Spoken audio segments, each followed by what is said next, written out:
Good day. It's Wednesday, October the 27th. I'm Martin Gago with Market Radius Research. Excited to say we've got co-chair Bruce Linton and CEO John Proctor of Martello Technologies. They provide digital experience monitoring solutions and analytics for user experience on critical cloud business applications, including Microsoft 365. I've got the company here today because I like the technology and it makes sense in a hybrid world to have this type of monitoring. It's backed by some very successful people, including Bruce Linton here and Sir Terry Matthews. And while their share performance has struggled, I believe the company is getting the last pieces into place where I suspect it will drive some stronger growth in 2022. And remember, this is neither a recommendation nor investment advice. We're here to learn about the company and do your own due diligence. Bruce, John, thanks for joining us today. And let's hear a quick overview. Sure, thanks, Martin. I'll kick this off. I'll go fairly quickly through the slide deck and then hand over to Bruce to give some color. So, Tracy, you want to go through the next slide for me? Yep. So, why Martello? What are we doing that's interesting? And a lot of you, I may recognize some of the names on the attendees, have seen these numbers before. Our gross margins are still strong, recurring revenue is still strong, and we firmly believe grey bullet number 4 that we're undervalued. However, the most exciting thing that we have done is now this new Microsoft partner, and why that's exciting is we had to prove ourselves to Microsoft. We had to demonstrate, we had to show that what we did made a difference to their environment, and the answer is it does. And if you look at the market opportunity, which is the piece at the bottom, Microsoft is saying at the moment they've gone up to 250 million users, up from 75 million. But I'll explain why, as we grow, why that is happening now. Next one, please, Tracy. So what does this product do? And again, we talked about this piece as well. Most of you have seen this. What have we done differently? Well, we fully integrated. There's been a lot of work from acquiring GSX to launching VANTAGE DX, and the work that the R&D crew, and I was very proud to present this both to the board and to a bunch of investors recently to say, this is what we have achieved with our research and development, is being able to prioritize, resolve, and optimize.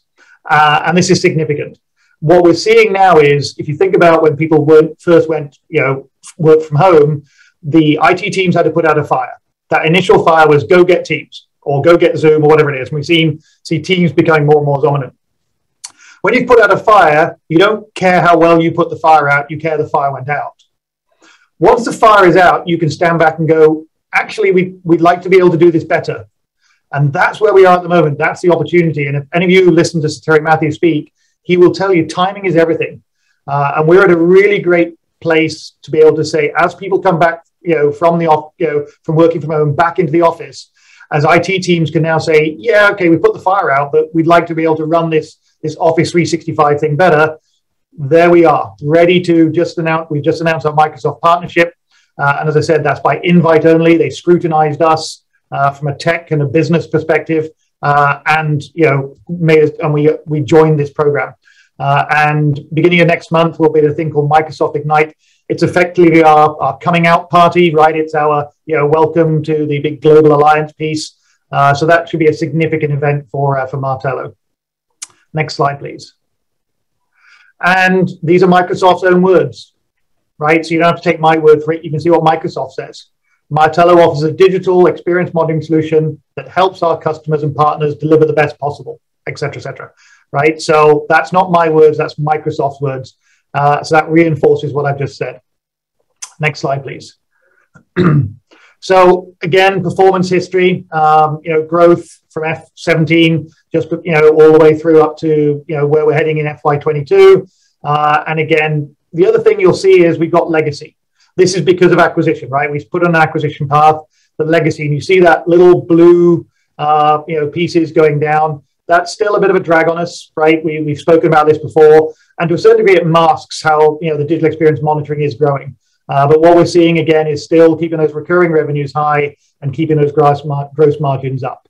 So again, a lot going on, very busy, but it's taken us time, right? We recognize it from acquiring GSX, putting the building blocks over time, and we've had the announcements this year from VANTAGE DX, from cloud multi-tenancy. Those are all the building blocks that allowed us to become this Microsoft Global Alliance partner.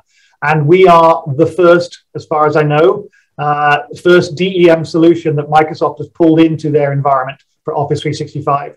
So we've got first mover advantage, and we're pretty much ready to go in that space. Next slide, please. Sorry, John, actually, could we just go back to that? It's just on the legacy side, like you're fighting a tail or a headwind, excuse me, where you've got one part of your business is sort of maturing out and declining, and then you've got to hit their decline, you got to grow over and then beyond to get sort of overall growth. That is the Mitel phone system network stuff. Mitel is still there. Mitel is still just slightly growing. This is stuff we've acquired. So when we acquired Civision, they came with a thing called Live Maps. That's slowly moving out. And when we acquired GSX, they came with a Domino product, which, you know, I don't know how old people are on this call, but not many of us use Lotus Notes anymore. You know, the Domino product is for that. A company just renewed this recently. So it's, you know, we still have that we still have those two declining products, which are the Live Maps, which came with Civision, and the Domino product that came with GSX. We had a call with Mitel only last week. There's things Mitel wants to do with it. That one's, they're not going away anytime soon. They're still a multi-billion-dollar company, and we're their only DEM solution. We've incorporated that into Vantage. So this big product. So again, we have one very large telco we're working with in that space that is quite pleased that we can bring all these pieces together. They can bring Office 365 and Mitel together. So the legacy is not necessarily Mitel. Mitel is still sitting there. And again, very strong. I mean, the thing with the Mitel money is it's still very good recurring revenue and it's still very high gross margins. So, you know, that 7 million plus alone is a fairly very profitable part of our business. And is that going to just keep declining at the certain rate, or once those, like the Domino product gets done, and the Mitel will kind of stabilize, or what should we be, how much of a headwind, I'm asking, do we have on that still? Yes, I mean, we'll see where this unified communications, piece goes. Mitel is still dealing with, how do they interact with all their competitors like Zoom, RingCentral, 8x8, and now Teams. And again, one of the best things they can do is integrate, and they integrate with Teams, and that's where we fit. So, Mitel is an ongoing conversation, but I don't see them disappearing anytime soon. And I'm going to pass the talking stick to Bruce, because Bruce, was CEO before me, and he's been involved with Mitel for years. So, again, I think people want to hear from him as well. So, Bruce, do you want to add any color onto that? Thank you. Hello, Martin. So I was thinking about this for a couple of days. There are three reasons why I'm involved and was willing and eager to come on your session. One is the Mitel piece. So, like, if you and me bought the company and decided we'd run it, maybe we'll get a finance person to help us. I think we'd have about $7 to $8 million of revenue that would come in for at least the next several years without actually doing much more than simply supporting that offering, the Mitel piece. So not many companies have that kind of annuity income, particularly generated from a broad number of customers, which may then lap into the second piece, which is the three acquisitions, or the three components, the core and the two acquisitions, are kind of stitched together into a little bit now. And it's been hard for people to see that. We talked before the session a little bit. You had to put all three together so that you could actually optimize the value for the market, so you could win with Microsoft. And winning with Microsoft doesn't mean Microsoft, the customer. It means winning through their channel partners, because they're trusted to sell our product to solve the solutions. It's not just Teams, but anything that's a hosted app. And the third reason I keep now thinking there's upside here is they've come together and we have enough time and enough money. Particularly, Terry is one of the most innovative and stubborn people I've ever met. Part of the reason I love the guy. We used to talk about in the Newbridge days that when we had these affiliates, you have to find success because Terry doesn't tolerate failure. He will keep funding you until you succeed and beating on you until you succeed. And this company right now, I bought a bunch more stock at about 12 to 13 cents, and it's now 11.5 cents. I didn't do it as a charitable act. I did it because I think there's upside. Now, will there be ups and downs, tax loss, selling, all that stuff as we finish the year? Yeah. But do I feel pretty upbeat as I look at what we have as a channel, a product set, and an annuity income for 2022? Absolutely. And I talk calendar 2022, not our fiscal, because we align on a weird way. So that's my quick summary of where I think we are. Before we got this call started, we started, what, about 7-8 minutes late? Why? Well, because it was Zoom and because we were trying to integrate multiple people in an app, which we were trying to put up on the screen and have it all work. What do we have to do that 3 times? Not exactly seamless. So that's my quick jumping off point. I suspect we're part of, like the share price obviously hasn't done great. Is there people had, with the whole Zoom hybrid work from home situation, they thought, you've got this great tool, and now you just have to start selling it. And we just saw, like in September, you had launched the VANTAGE DX product, which is, I guess, the final product, or is it the final sort of technology tool that we need to really hit the gas pedal? If I'm speaking for the investor world, I think we don't quite understand why it's taken so long, or we had a misperception of that, oh, this is going to go really fast. And it's like, why is it taking so long? You've got Microsoft. I don't know. Can you just elaborate on that? Why is now the time? Do we really have all the pieces in place, or is there some new things that we're still waiting to get clicked in? Well, maybe, John, we should both pick at that one a little bit. From my perspective, now is it's not exactly say 1:30 on the 27th that you must jump and buy this, but now references a window that is a few months of watching this, because by creating the technology, and the chief technology officer, the head of R&D, I've worked with this gentleman on and off across a couple of companies, and he is actually brilliant. He's also one of the most I don't want to call it jaded, kind of crotchety. Crotchety might be a better word. And he was crotchety when he was about 23 years old. But he's one of these guys that is very skeptical about things. I've not seen Doug more optimistic about a product that he and his team have created in at least 15 or 20 years. And so the window is the riddle is, how long does it take major corporations through channels which are principally related to Microsoft to start sopping up a product they need? And so that is not like you call them today, they buy it tomorrow. But I have not seen any evidence that what has been created isn't needed, and that the time horizon of when you can start really pushing it in has begun maybe 30 days ago, maybe a little bit more. And so buying it now means watching for dips, planning to hold, and thinking about a year from now, doing well. And for the people who bought in at 40 cents, it might mean dollar cost averaging. For the people like me who bought at 13 cents, maybe it just means a good multiple a year from now. But I think the buy now is watch the horizon. But I really think the only question mark is, how long does it take for large accounts to buy large numbers of seats of something they actually need?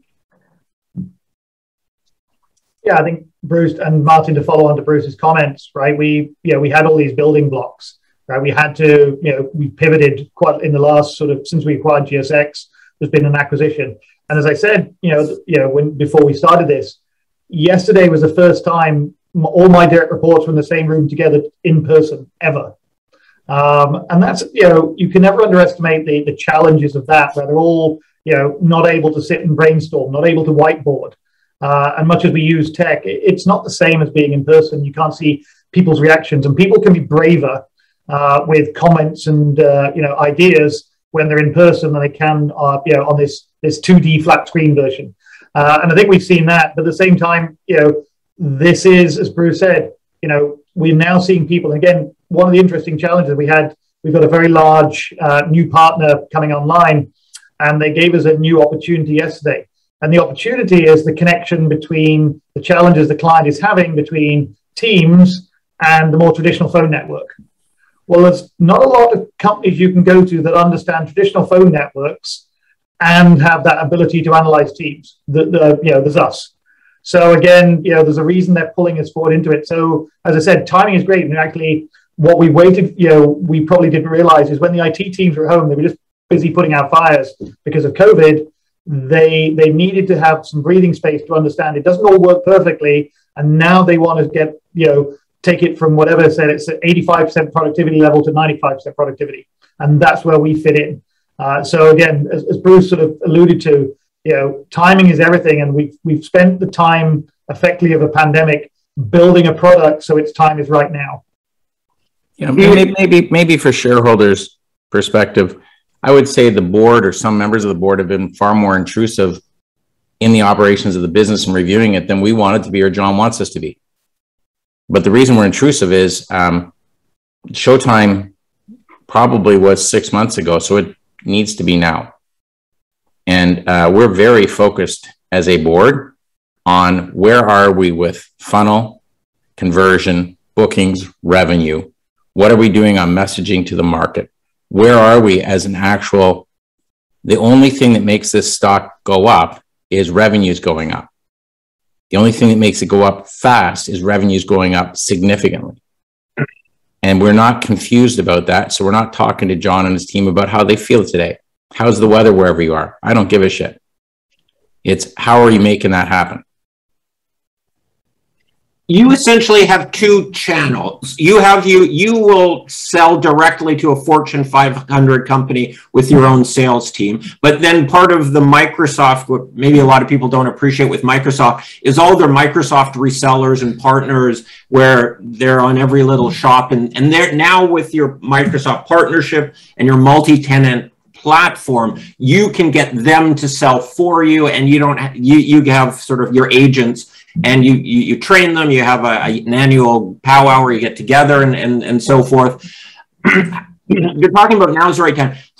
Can you give us a sense of what this sales cycle is looking like? The IT departments must have 500 things on their plate. Like, is yours going to get to the top of their sort of priority list? And how long does that whole system take?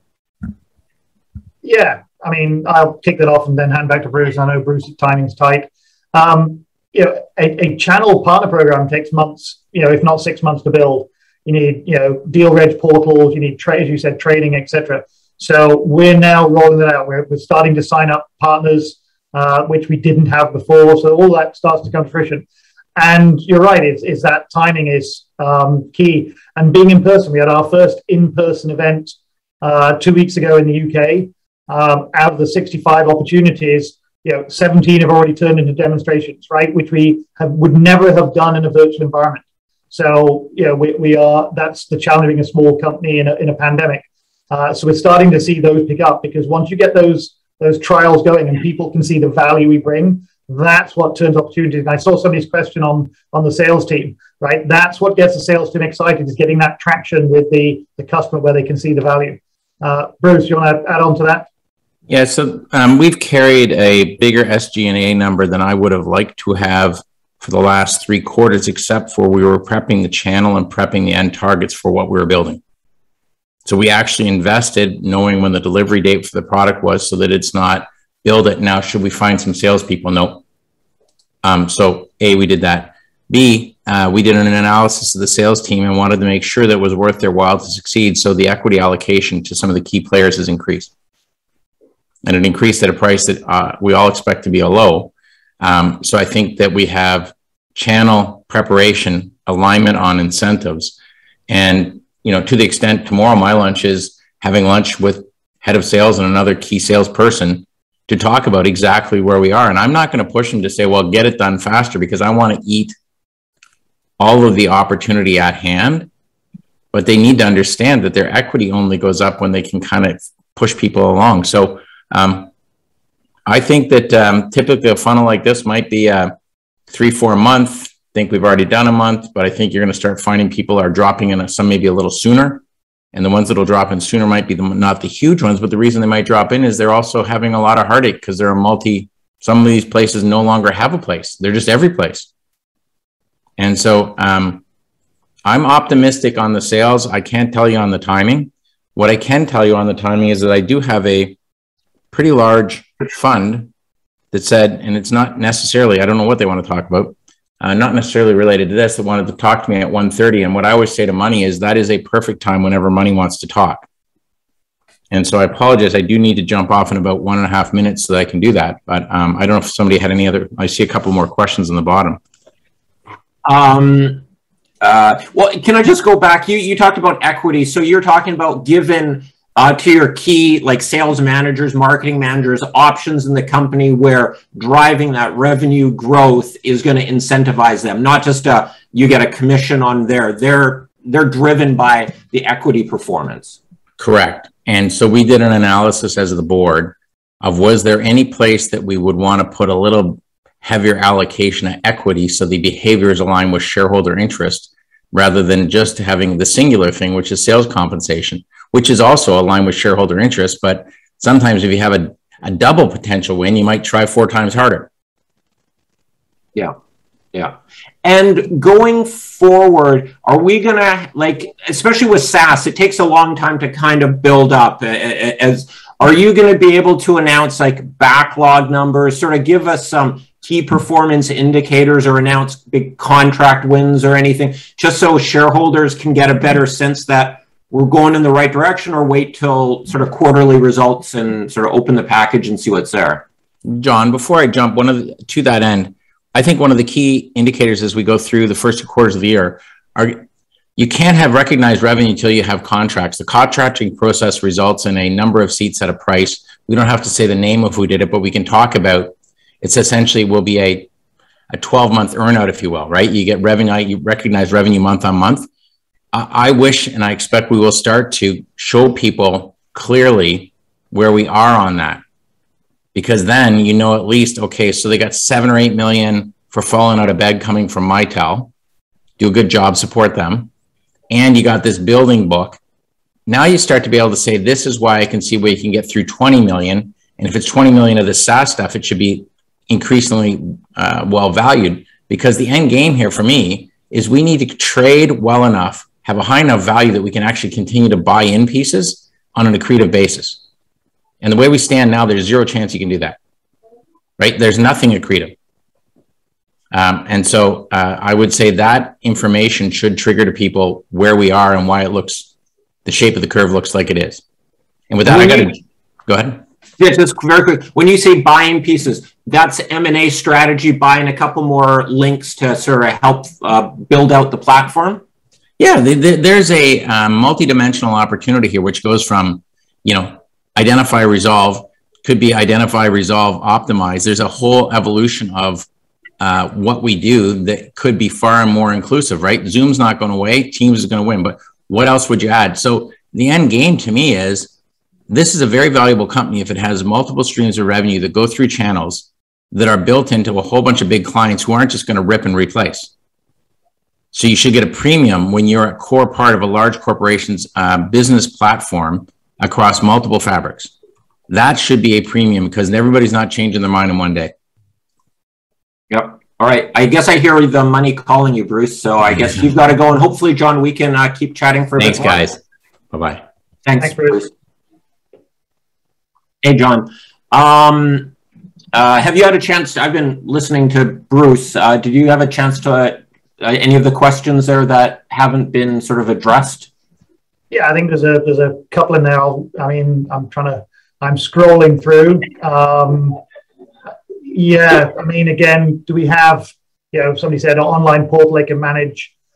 So yeah, well, they have an online instance and we have a partner portal, and again, trading packages built. So again, that's taken time. And then somebody said about traditional UCT. Yeah, so we can integrate session border controllers, into this path. And again, we're slightly down a technical path. So again, if people want to sort of, I won't spend much time on those because I know people want to talk about more on the investment side, and people have some technical questions. Fire those over. We're delighted to have a conversation. And then cash on hand for future development. We do have cash on hand. We're not cash poor. And somebody said a reverse split. I think that came from Jerome. I mean, that's something we've certainly looked at as a share consolidation. We're aware that the volume of shares is somewhat problematic, but to Bruce's point before, we're aiming to do that as part of another activity.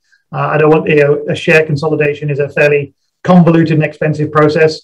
I would like to do it with some other activity rather than as a standalone event.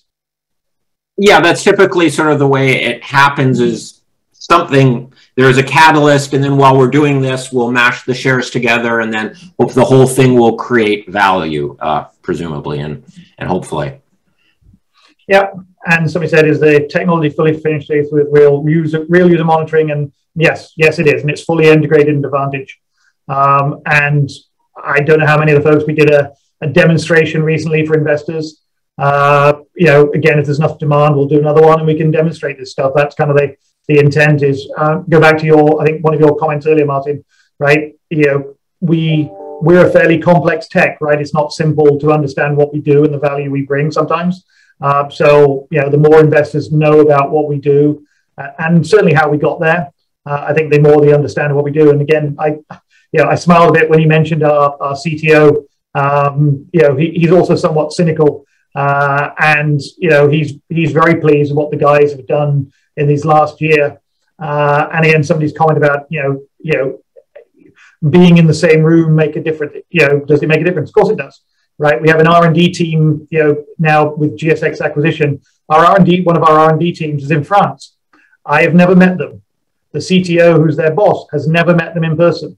That makes communication challenges, but they're not insurmountable.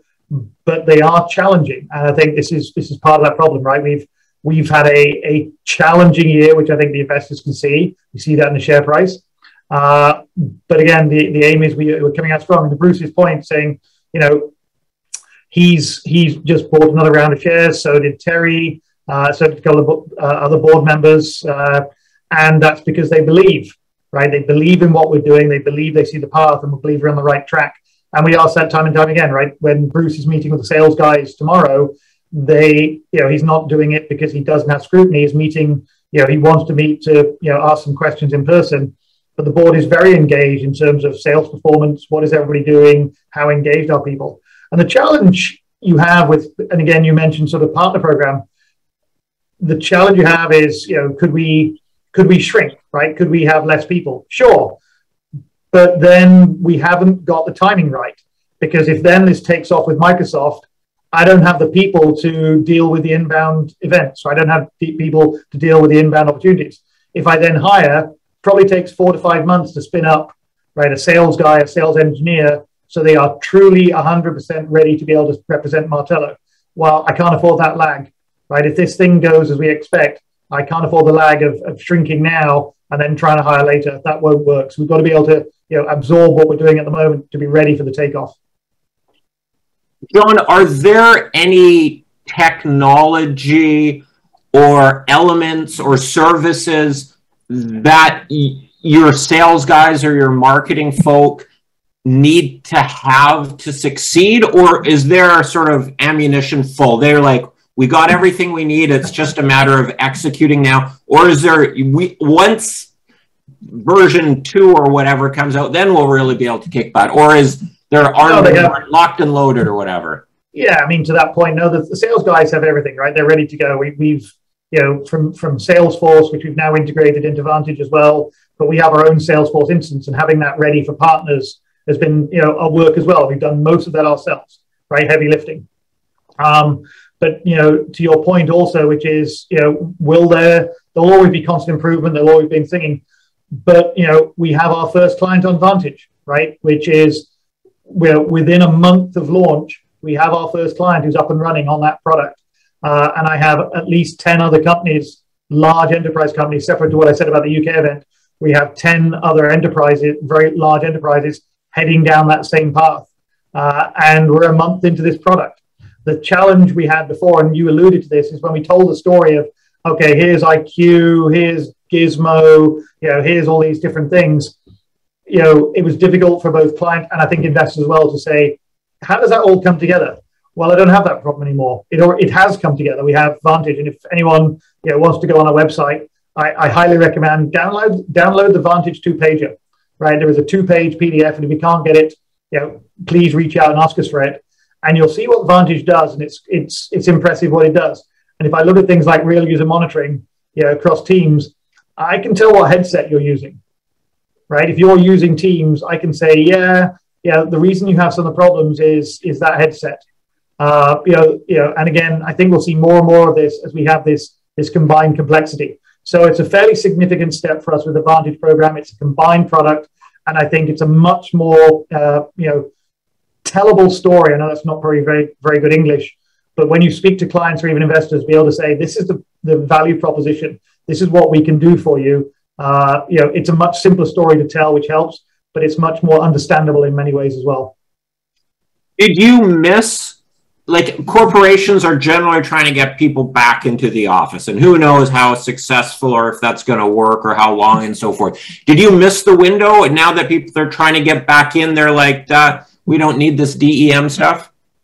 No, it's actually the opposite. And it's funny you say that, because what we found was because the IT teams went out, right, and everybody went work from home, and they were trying to manage that, they've installed all this software in their environment without people being back in the office. So we've actually got a couple of clients at the moment who brought people back to the office, and they've realized the office can't handle the number of Teams calls because it was never configured for that. And they've never done it before until people came back to the office. So we've actually got the opposite now. As people come back to the office, and let's say, it's an office of a couple of hundred people, well, you've been running individuals from home. There must have been 5 or 10 people in the office. As soon as you put those 50%, occupancy and 100 people are back, and they're all trying to do Teams calls, their environment wasn't configured for that, and it falls over, or Teams calls drop, etc. So again, that's the challenge we see. And on that note, somebody portal question about multi-tenants. Yes, the solution is multi-tenanted. Yeah, very much so. Sales taking off through partner channel. Partners receptive. So that's a great question, because we got one partner who, is going as fast as we can, right? So we want to go fast, they want to go fast, that's great. And to be honest, a couple of other partners are sluggish. So it's a pretty mixed bag, but I'm really excited by, the partner that wants to go fast. They're a big partner. They've moved us from a North American partner discussion already to a global partner discussion. And we have opportunities in the funnel with them as we do the paperwork, nothing drives partner paperwork like an opportunity. And we've got 3 of those with them. So again, it's good for us in that respect. So just to clarify, the Vantage DX is not just about the remote workforce. It's a network management system, whether you're outside the network or inside the network. It's like, oh, wait, our office can't handle 50 Zoom or Teams calls running at once. We need to reconfigure. We got to buy a new router here or pick up more bandwidth or whatever. Yeah, all of the above. And again, as I said, it's, whether I'm here in my office and I'm, in the Martello office in Kanata in Ottawa, and, I'm on this, network, which is mostly fiber, right? Wi-Fi into fiber. When I'm at home, I'm on Starlink, right? I've got the Elon Musk dishy on my roof, and it works great. And it doesn't matter, right? The system doesn't care. It can still provide that level of analysis I need to know, is my Teams call going to work? And that's the other key thing, is we can do synthetic transactions. So we can tell you in advance if your Teams call is going to work or not. So that's another significant advantage over some of our competition who can only monitor in real time. We can do it in advance with synthetic transactions. We haven't talked about competition at all. We sort of talked about you're just this sole player trying to solve this problem in the universe. Can you give us a bit of an overview of your competition and what you're up against? Yeah, I mean, there's some big players here, right? If we look at sort of the folks who talk about digital experience modeling, whether it's Datadogs or Thousand Eyes, there are some big players. Not one of those big players has the focus or the depth we do in Office 365. That's why we got pulled in by Microsoft, is because of that unique depth and visibility we give into the Office 6 environment. So you could say we're a niche player in the Office 365 space.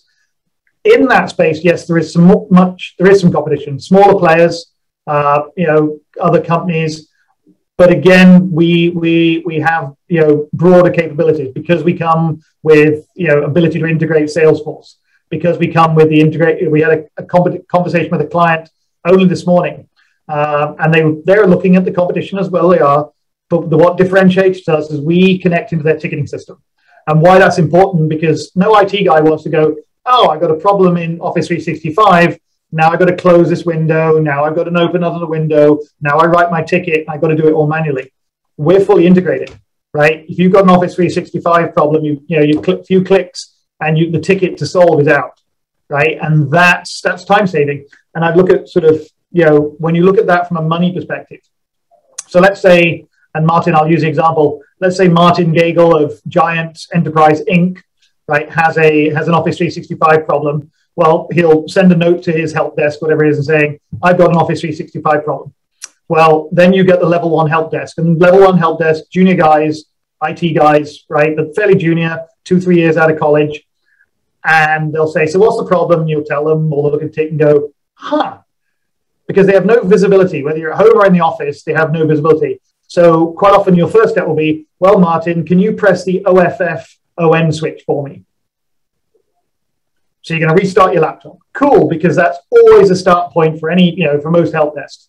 And you do that and they've still got the same problem, right?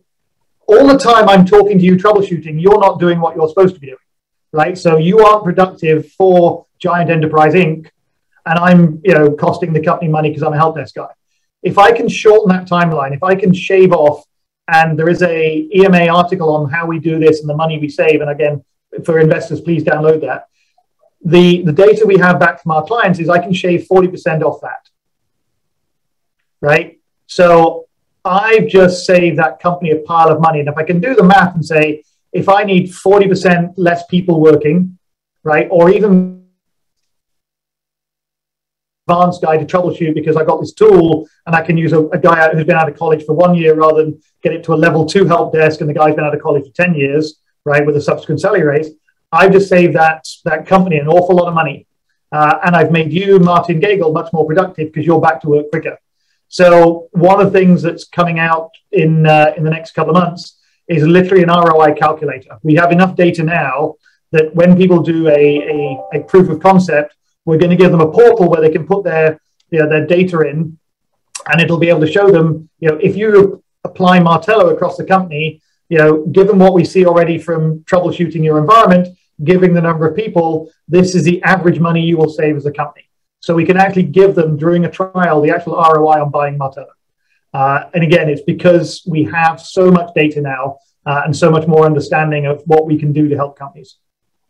And I was just thinking, when you're problem solving a ticket, but if you're having, when we started our Zoom meeting, we were running 5 whatever minutes late. If you can, a meeting of 20 people and you don't waste 5 minutes at the beginning trying to, okay, what's going on here, that has significant savings. And those are the kind of savings that the manager will be pissed off, why are we wasting the managers every minute by 20 people? That's whatever. And it's lost opportunity there. Yeah. So I could see that being people understanding that efficiency. You know in advance whether this Teams call will work or not. And if it doesn't, you're given guidance on what to do to fix it yourself. Yeah. And then I guess IT departments can say, you know what, you're right, we have a problem there. We need a new router, or you're going to have to budget a little more bandwidth for the firm because that, and they know then how to problem solve it for the future, right? Yeah, I think, again, you come back to sort of point of saying, ideally, you can solve these ahead of time, right? That's the trajectory Martello's on, right? The self-healing environment where, you, at the minimum, we get to the user level to say to the user, these are the things you need to do. So they never actually reach out to the help desk. But even better, the next step beyond that is the user never knows that we've solved the problem in the background. And that just becomes, as we see Teams become dominant, again, for a lot of the investors, watching the news, Microsoft is pushing Teams like there's no tomorrow, right? They want Teams to be dominant. And for those of you, who've been around a while, one thing Microsoft is really good at is crushing the opposition. I doubt anybody on this have even heard of it or even remember it. The WordPerfect was crushed by Microsoft Word because it became bundled. And we did a study recently, and we said, what's the most used tool in the Office 365 suite? It's Excel. The most used product in the Microsoft Office 365 suite is Excel. Because yes, all the finance team use it, all the sales guys use it, but then people use it to create fantasy hockey leagues, and people use it to create fantasy football leagues, and they use it to do a whole bunch of different things that Excel is the most used piece. And that point comes back to saying, we've got to make sure that all of this works across that whole suite. The whole thing works properly.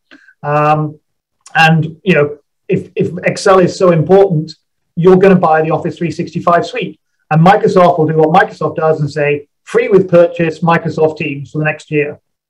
Yeah. So you don't need anything else. So they will dominate. And I think this is where we see that trajectory. And then we see those we've seen, 11 is coming. Microsoft 11 is coming, right? And it's team centric. So look at those tea leaves. If they're saying I've got 250 million users, I'm sure once they make Windows 11 team centric, that number will jump to all the people who use Microsoft 11 will be considered Teams users, and it'll jump to 2 billion users. So again, it just becomes interesting how to watch that world to say, where is Microsoft going, chart that trajectory. And I'm very, very confident that Martello has hitched its wagon to the right horse. With you've talked about M&A previously, and you talked about Salesforce. I would think there are other sort of NetSuite or Oracle or SAP or something that you sort of expand your platform so you start like real-time inventory management connections because it's a global supply chain. I'm just making stuff up here. Where is that part of sort of the longer-term strategy, is bring more applications or things within the VANTAGE DX sort of arm grip? Or yeah, I mean, there's organic growth and inorganic growth. So if I look at some of the inorganic growth pieces you mentioned, they're the ones that kind of a step aside for us. Like whether it's SAP or other things that we do not have in our arsenal whatsoever that could be integrated, right? We already have some Salesforce pieces, but we don't have, SAP expertise in-house. We would need to go out and get that. But then if you look at the organic pieces, there's the things we can see already. So we have, again, collect enormous amount of data. So for instance, I'll go back to Martin Gagel at, Giant Enterprise Inc. I can look at you and say, you see, Martin uses Teams, and he uses Excel and PowerPoint. Doesn't really use much else. So does he need an E5 license, which is one of the top end large, Microsoft licenses, or does he need a step down in E3 or an E1? And if we do that across an enterprise, let's say there's 10,000 employees, and we look at that and say, you've got 10,000 employees and they're all on E5, right? Massive expenditure. If we can take some of those down to E3 and some of those down to E1, the company could save millions. Right, for the price of buying Martello, who can then give you that report to say, not all of your people need to be on this uber expensive license for the price of Martello. That's an investment all by itself, right? And we can give that perspective. We can provide that visibility into the environment to say, how much of Office 365 are your people using, and how does that correlate to the licenses you bought? And that's a utilization piece. At the same time, it's overall productivity. We are going to be able to come out with a score to say, given what you have bought, your teams are 95% productive with those tools. Should you do the following, you can move their productivity up to 95, 97, 98%, right? And if you're a CFO who's want to say, can I justify my IT spend? Those are the numbers you need to be able to say, yes, what I have bought delivers the productivity I need for the company. So that could be, it's like, hey, we over-purchased laptops for our guys. They're too powerful. They're not powerful enough. So you can start giving that kind of data. Yeah, I mean, to a certain degree. I mean, it's more focused on sort of the Microsoft sort of, license environment to say, are you using everything you've bought? Yeah. And again, it just gives that perspective into, right, the user. I'm going to sort of, if I look at sort of those two pieces, they move us from a technical sale into a corner office sale, right? Because who cares about delivery of productivity, and are we getting all the, is the spend we've got delivering what we need, and are we spending too much or too little? That's more of a corner office conversation than it is a tech conversation. And we want to be in both. We want to be in the tech discussion because we're already there, but we want to elevate that conversation into that corner office. Because the other thing is that justifies the buy, right? Because when an IT team goes shopping, right, they then go to a P&L holder or a budget holder and say, we want the Martello product, and it does all these tech things for us. It makes our, helps us troubleshoot quicker, helps us be more productive. But for the company as a whole, you'll get a productivity score, and you'll be able to see if we're right fit for what we bought from Microsoft.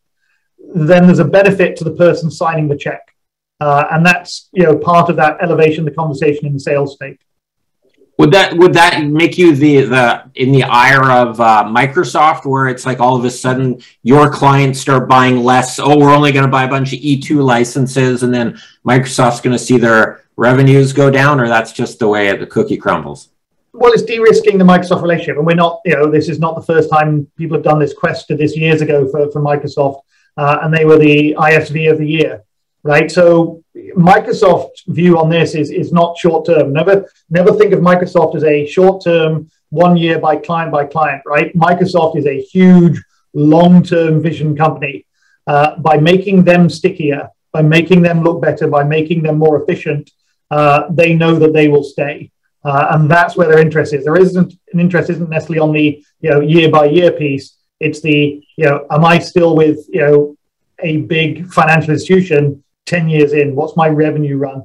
And you have to have that level of vision to go with them. Yeah. I think that there's a new question here. I'm running an ITSM practice and I'm using enterprise infrastructure monitoring tools. Isn't it easier just to manage user experience from these platforms, as I have a complete picture of all dependencies? Why do I need a solution with 3 or 4 separate tools? That's obviously a fairly technical question. I don't know what he's saying. Sure. I mean, again, the point is, we don't have 3 or 4 separate tools. We have one tool called VANTAGE, all pulls it in. And the enterprise infrastructure monitoring tools are not necessarily look at applications the depth we are, right? So if they did, they wouldn't need us. That's not what we're seeing, right? So we get bought into companies that have got a whole bunch of different ticketing tools, which is the ITSM piece, but also they've got a whole bunch of infrastructure monitoring tools. That's not what we're there for, right? But they do want those connected up. And I think this is where having those integrations becomes key, right? Because you want to make it simple. I mean, it's a great question in that respect of saying you want as simple environment as possible, but it doesn't mean it's all one tool. We've never ever in the world of IT seen that work. All right, I think we're running out of questions here. We're getting to the top of the hour. What sort of news or news flow should we see coming out of Martello for, I guess we're looking into 2022 now, over the next 6 months? Like big contract wins, new, they're not called value-added resellers now, whatever they're called now, like new product features. What kind of news flow should investors hope to see? Yeah, so you'll see a lot of news around Ignite. You'll see some both, as you said, partner engagement, new stories going out, new partners. We'll be coming out with some of those. Some of that connected to Ignite because we want to, as I said, we're trying to make as much noise around Ignite as possible. And again, for investors, because that noise gives us visibility. The challenge of being a small tech company, when you can't go meet people, is you're the little kid at the back of the playground, constantly jumping up and down on a video screen. We got to make sure we're at the front of the pack to get picked. So either that's in presence or with stories that make a difference. So you'll see some of those coming out. And then, some of the tech pieces. I mean, you'll see, some updates coming, but most of it will be around, and Bruce said this, right? We are absolutely focused on sales and onboarding new partners and driving them driving through those guys to their clients. That's where the absolute focus is for the next 6 months. We're going to do it with Microsoft. And that's the other thing is we've got to make that Microsoft channel work for us. Microsoft's a big beast. It takes 4 emails to connect to the right person who then you've got to try and get on my calendar. That takes a bit of time. But when you get those going and once you show them, people like Microsoft be successful. And the new thing for us joining this Microsoft environment is their sales guys now get compensated for selling Martello. Now let that sink in because before that was not the case, right? We were a Microsoft partner. They got relief with Azure because we are hosted on Azure, but there really wasn't the incentive. And most of like sales guys are fairly well coin operated.